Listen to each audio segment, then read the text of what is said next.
네, 안녕하세요. 김동원 세무사입니다. 제가 세무대리를 하다 보니까 업종마다 얼마를 벌고 얼마 이익이 남는다 이런 걸 숫자로 보게 되는 직업이잖아요.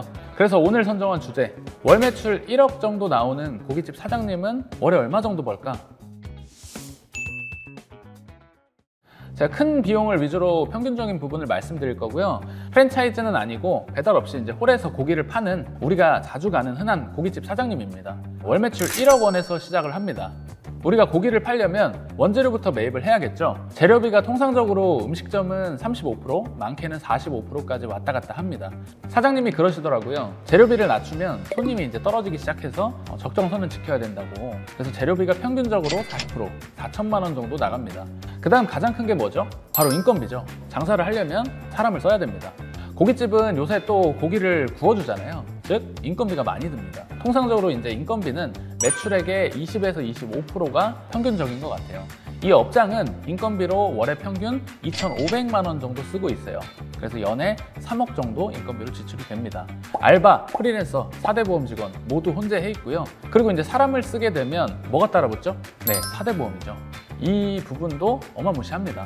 사업주가 4대 보험의 절반 내줘야 되는 거 알고 계실 거예요. 1년 이상 근속한 직원은 퇴직금도 발생합니다. 그렇게 따져보면 통상적으로 2,500만 원 인건비 지출이면 4대 보험, 복리후생비 등등 해서 대략 120% 정도 더 나간다고 보시면 됩니다. 그 다음 큰 게 뭐죠? 네, 임차료입니다. 우리가 사업을 하게 되면 누구나 맞닥뜨리는 게 금융하고 부동산이라고 해요. 이자 비용과 임차료. 고깃집, 맛집 대부분 어디 있죠? 먹자골목 메인 상권 1층에 있죠. 임대료는 정말 사실 뭐 편차가 너무 큰데 이 사장님은 월에 이제 관리비 포함해서 600만 원 정도 지출을 하고 계세요. 그리고 나면 벌써 2,400만 원 남았죠. 그 다음 짜잘짜잘한 비용, 통신비, 뭐 수도세, 전기 등등 해서 월에 250만 원 정도 고정비가 지출이 됩니다.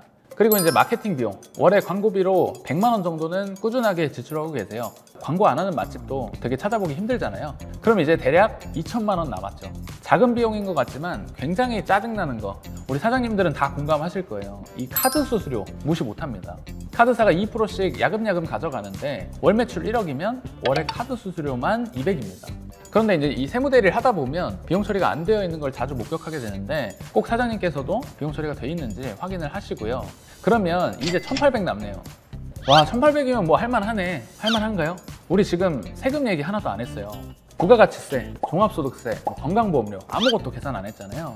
사업자 지역건강보험료도 만만치 않지만 인건비에 포함이 된 거라고 보고 세금 얘기를 좀 해볼게요. 우리가 고기를 사 먹고 영수증을 자세히 보면 이제 VAT 10%가 구분기재돼 있죠. 아, 부가세는 소비자가 내는 거 아니냐? 맞습니다. 그런데 사업을 하다 보면 카드 대금이 통장에 입금이 될 때 부가세를 포함한 금액이 들어와요.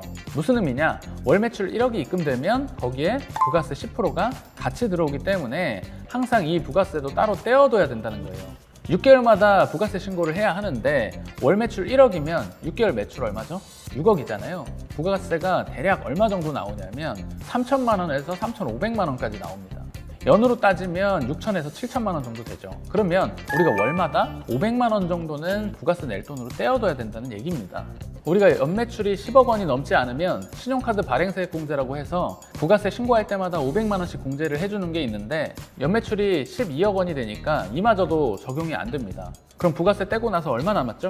1,300만 원밖에 안 남습니다. 그리고 종합소득세 있죠. 부가세는 단순히 10% 세율이지만 소득세는 누진세율입니다. 우리가 소득세 폭탄이다, 소득세 폭탄이다 하잖아요. 최고 세율이 무려 45%까지 올라갑니다. 지방세 4.5%까지 더하면 국가가 절반 가져간다는 의미고 종합소득세도 굉장히 큰 세금입니다. 우리가 월에 1,300만 원씩 이익이 남으면 산술적으로 1년이면 1억 5천 정도가 이익으로 잡히죠. 그러면 소득세가 얼마나 나올까요? 표 보시면 35%에서 38% 구간에 걸려 있습니다. 계산을 해보면 지방소득세까지 대략 4천만 원의 세금이 산출됩니다. 너 1억 5천 벌었어? 4천은 세금 내야지. 이런 느낌입니다. 다만 이제 종합소득세는 절세가 크게 가능한 세목이고 세무사의 역할이 굉장히 중요해지는 세금이에요. 종합소득세 절세를 위해서 챙기셔야 될 세제 항목이 크게 3가지 정도 있는데 첫 번째, 노란우산 공제. 이 사업자 퇴직금이죠.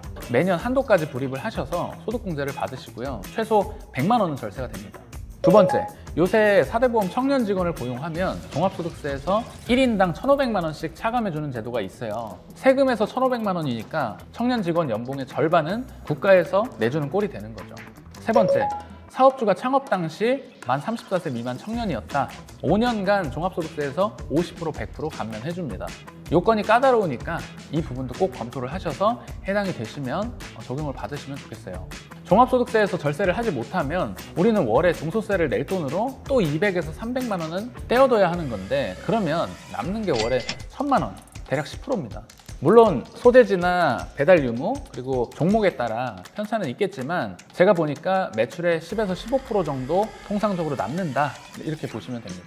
1억 매출에 순이익이 1000에서 1500이면 적다면 적고 많다면 많은 건데, 저는 개인적으로 적다고 생각해요. 왜냐하면 근무 시간이나 업무 스트레스 강도가 엄청납니다.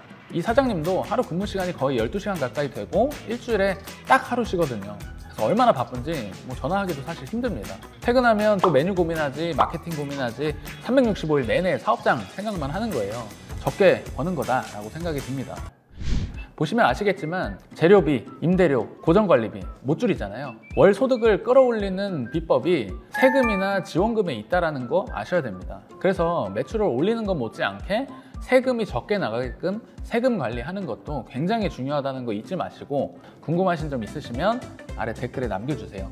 오늘 내용이 도움이 되셨다면 구독과 좋아요, 알림 설정까지 부탁드립니다. 감사합니다.